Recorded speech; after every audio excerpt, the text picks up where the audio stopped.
Nag-crave nga bigla ang inyong kumarites sa champurado. Kaya naman dali-dali na rin akong nagluto. Kaya pala bigla akong naisipang magluto ng champurado ay dahil nga may nagbigay dito sa amin ng tsokolate. Trending na trending pa naman ngayon ang champurado dahil doon sa tinatakluban ng malaking chocolate tapos binubuhusan ng mainit na gatas. Kaso hindi ko naman kayang gawin yon dahil wala naman akong maraming chocolate. Kaya kontento na talaga ako dito sa nakasanayan nating champurado. Masarap din naman ito dahil purong chocolate yung nilagay natin dito. Naalala ko pa noon nung bata pa kami ay hindi kami nakakatikim ng ganitong chocolate dahil wala naman kaming kamag-anak na nasa abroad. Kaya talagang hindi namin alam ang lasa ng imported na chocolates. Kaya nung minsan may naligaw na nagbigay sa amin nung maliliit na chocolate yung Kisses. Dahil first time nga naming matitikman ang imported na chocolates ay masayang masaya talaga kami. Bawat kagat ay ninanamnam ko talagang maigi dahil nga sobrang sarap pala nun. Kaya ayun, naging pangarap ko na nasabi ko paglaki ko ay magkakaroon ako ng ref na punong-puno ng chocolates. At ayun na nga hanggang ngayon ay pangarap ko pa rin at hindi pa rin natutupad.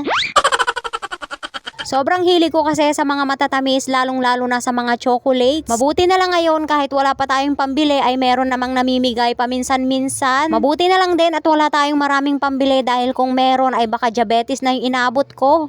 Charing. At eto na nga at nakaligo na rin ako bago ko kainin itong niluto kong champurado. Masarap itong champurado kapag lalagyan muna ng powdered milk dito sa ibabaw. Pagkatapos ay lalagyan naman natin ito ng napakaraming evap. O diba, tignan nyo naman at nakakatakam, ganito talaga yung champurado na gusto ko. Pero mas masarap pa ito kung dark chocolate yung nilagay natin. Kaya sana sa susunod yung magbibigay sa atin ay yung dark chocolate naman.